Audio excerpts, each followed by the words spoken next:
Hello, everyone, and welcome to the Week 7 NFL Player Prop Show. I'm Dylan Bird, here for the third week in a row on Sal's YouTube channel. We got more of a normal week in the NFL this week. Last week it was all over the place. There were no Thursday night games. There was only two 4 p.m. games on Sunday, and then there were two Monday night games. This week we have more of a standard slate where we have the Thursday night game. We have 4 games at 4 on Sunday, and then we have only one Monday night game this week. But we have 8 player props for you guys this week, and I'm really excited to talk about them. We got a big week coming up. But before we get started, just wanted to let you guys know to like this video if you haven't already, and be sure to subscribe to this channel. It really helps me out. It really helps Sal out as well. In addition, you could follow me at sports_bird if you don't follow me already. I will be releasing some more prop bets probably right before the games on Sunday at 1, or before the Sunday night game, or before the Monday night game. I'm always using my Twitter there. Feel free to reach out to me there anytime asking me fantasy questions. I'd love to interact with people. I love to answer them. In addition, I also have my own YouTube channel, SportsBird. Be sure to subscribe to that. It's linked in the comments below. Every Tuesday, I release my waiver wire show. Every Friday, I release my college football betting picks. So those will be out today as well with this video. So be sure to subscribe to that. If you love all that stuff, the link is down in the comments. Also, just wanted to let you guys know that all the props we're talking about today are from Monkey Knife Fight, the sponsor of this NFL Player Props show. You go on to Monkey Knife Fight and they will match your deposit 100% up to $50 with promo code VETRI, VETRI. So if you like player props, then Monkey Knife Fight is an amazing place to take advantage of this great deposit bonus. Now let's get started. So the first player prop that we're going to talk about this week is Terry McLaurin's reception line, which is at 5.5. So Terry McLaurin and the Washington football team play against the Dallas Cowboys this week. Now the Dallas Cowboys have been notoriously known this year as the team that is the worst defensively in the NFL. They play absolutely no defense at all. They let up 1 million points per game. And to start here, Terry McLaurin, according to Pro Football Focus, has a 30% matchup advantage against his opponent, corner Daryl Worley. McLaurin's 58 targets are ranked 5th amongst wide receivers, and he has 36 receptions this year also, which ranks 7th amongst wide receivers. He also brings in a 27.5% target share, which is absolutely huge. And with Steven Sims out, and just Washington not being deep at all at wide receiver, the only other targets that quarterback Kyle Allen has to throw to are Dontrell Inman, Isaiah Wright, and Logan Thomas, the tight end. Not actually great options at all. Now, I know some people may be a little bit worried about Kyle Allen being the quarterback. He has been checking down to the running back slot. We've had J.D. McKissick had 6 receptions last week. Antonio Gibson also had 4 receptions last week. So Kyle Allen is throwing a lot of dump-off passes, really because he isn't that good, and that's what a lot of backup quarterbacks do. But Terry McLaurin did have 7 receptions last week, and he had 12 targets last week as well on a astounding 30% target share. So against this really bad Dallas defense, despite the fact that Kyle Allen is a quarterback, I trust Terry McLaurin to go over his 5.5 receptions on the day here. We will see what happens. Last week, I had DeAndre Hopkins over 88.5 receiving yards against the Dallas Cowboys on Monday night, and he only had 2 receptions for 73 yards. Now, it's pretty funny. He gave me a little bit of hope at the end as he had like a 61-yard catch in garbage time to give me a tad of hope before ultimately he got pulled out of the game because it was a blowout. But ultimately, I really trust anybody against this Dallas defense, even a wide receiver that has Kyle Allen throwing to him. So I trust Terry McLaurin to go over 5.5 receptions this week. The second player prop that we're going to talk about today is Sam Darnold's passing yards line, which is at 253.5 passing yards versus the Buffalo Bills this week. Now, quarterback Sam Darnold is questionable this week. He's been out the last couple of weeks with a shoulder injury. It is unknown whether he'll play this week, but it looks like he is trending towards it, so we'll have to monitor that situation there. However, I'm going to act like he's playing and analyze his prop right here. Now, if Joe Flacco ends up being the quarterback here, I would say go the same way with the prop as I'm about to predict. So if Sam Darnold is out and Joe Flacco replaces him, just do the same exact thing as you would do with the Sam Darnold prop with Joe Flacco at quarterback. Now, to actually get into this prop, 253.5 passing yards, the Jets are inept on offense. Like, it's just I've never seen a team as bad offensively as the Jets are right now. They lost 24 to nothing against the Miami Dolphins last week, and the highest amount of yards the Jets quarterback has thrown for in a game this year is only 230 yards, which is absolutely so sad. There's only been 2 games this year out of the 6 that they have played where the quarterback has gone over 200 passing yards, and like I said, just the highest was still 230 in a single game. In addition, the Bills have a pretty good defense, and the Jets have a minus 23% pass blocking advantage this week.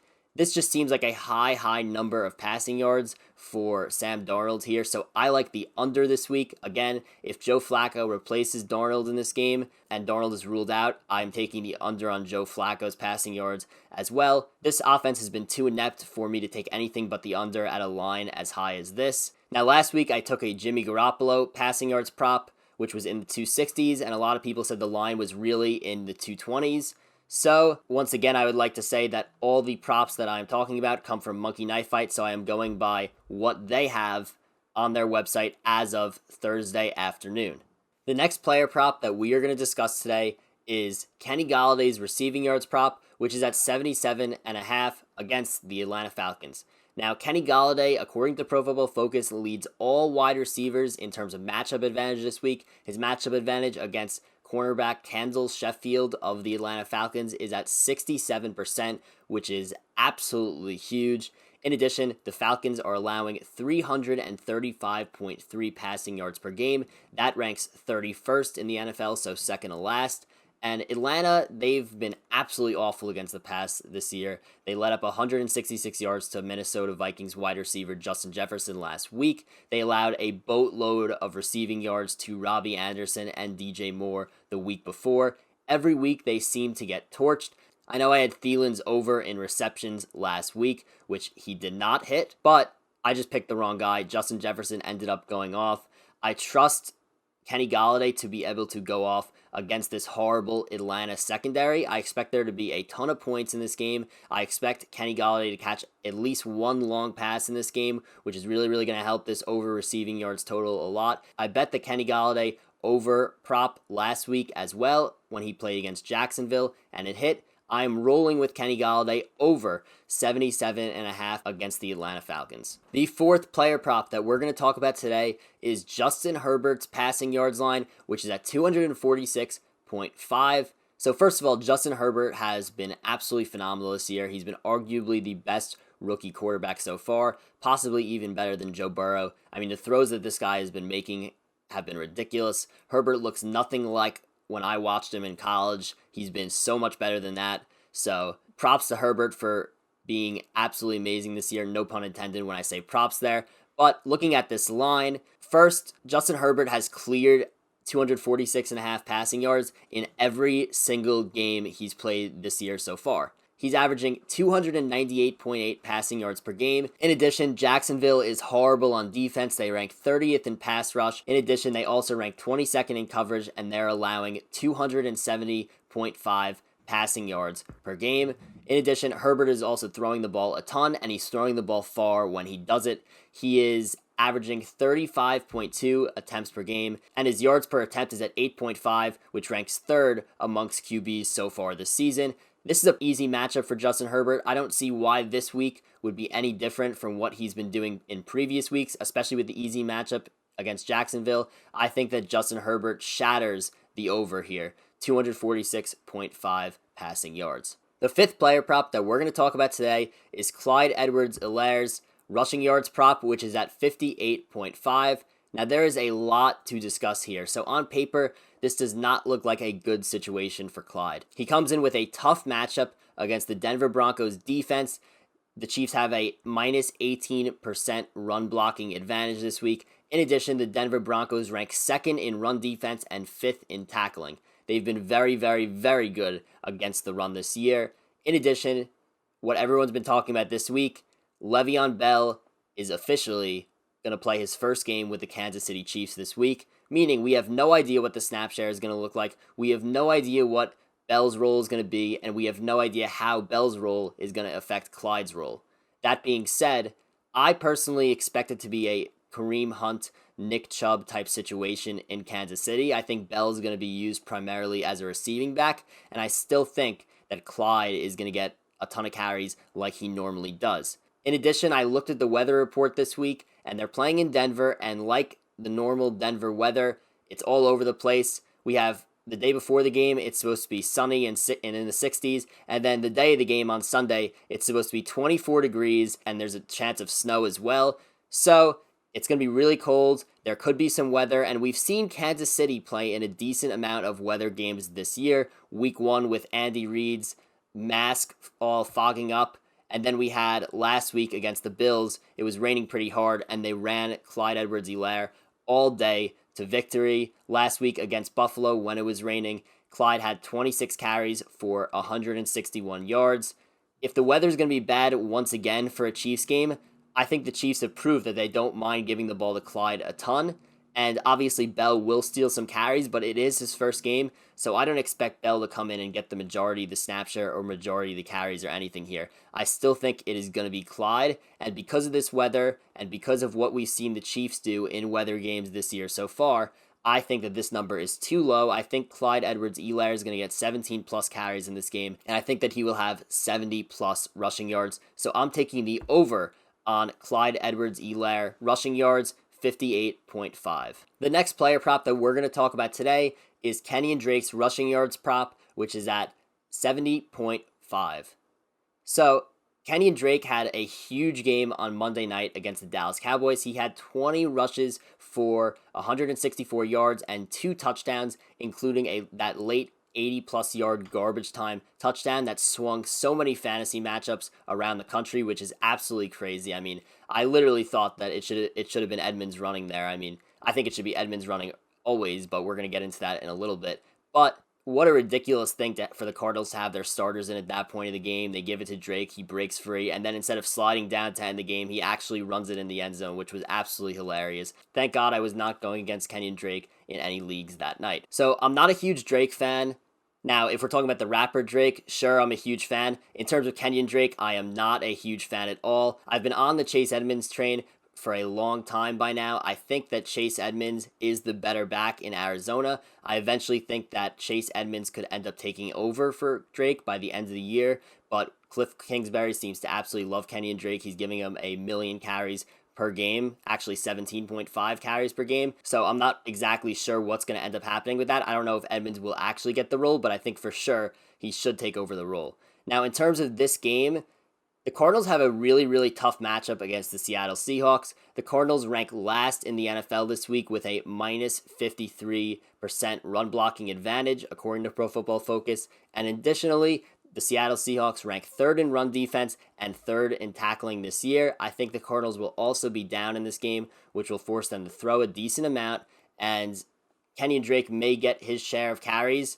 I do think he'll get a little bit less, but he may get his share of carries. I do not think that he'll be able to run against this very good Seattle run defense. I just don't think Kenyan Drake is that good, and I think that the 70.5 rushing yards prop is an overreaction to his performance last week, so I am taking the under on Kenyan Drake, 70.5 rushing yards. So our last 2 player props come from the same Seattle-Arizona game. First, we have Russell Wilson's passing yards line, which is 295.5 passing yards. The Seattle Seahawks have a very favorable advantage this week against this Arizona defense. They have a 37% pass blocking advantage this week, and they also rank 12th in pass blocking as a team in general this season. In addition, Arizona's defense ranks 27th in pass rush and 17th in coverage this season.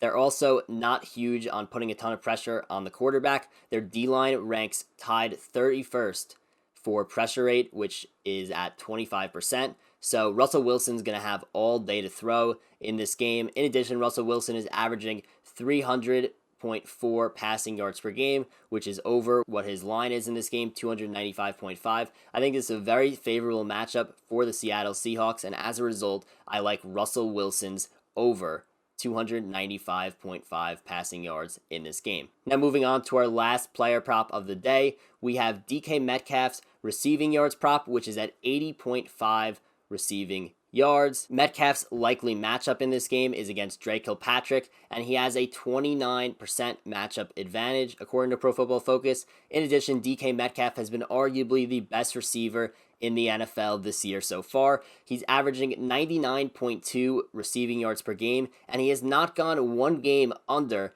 92 receiving yards yet this year. In addition, a major reason why DK Metcalf has so many receiving yards per game, it's not because he's catching a ton of passes, but it's because he is first in the NFL in yards per reception at 22.5. He's a huge deep threat, 661 air yards, which ranks 5th in the NFL, and 377 completed air yards, which ranks 5th in the NFL as well.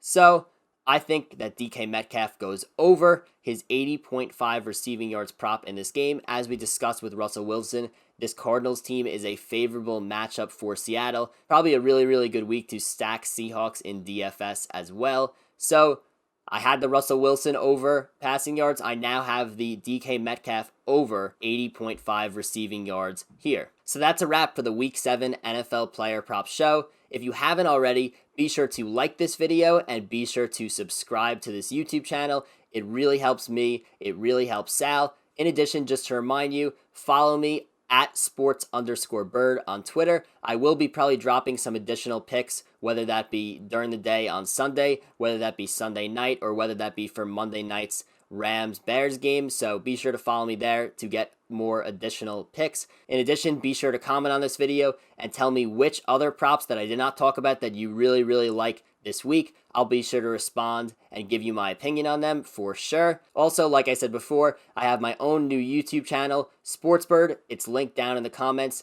I have my college football betting picks coming out today. I have my waiver wire show every single Tuesday. So if you like that stuff, be sure to subscribe there. Goodbye, everyone, and good luck with your prop betting this week.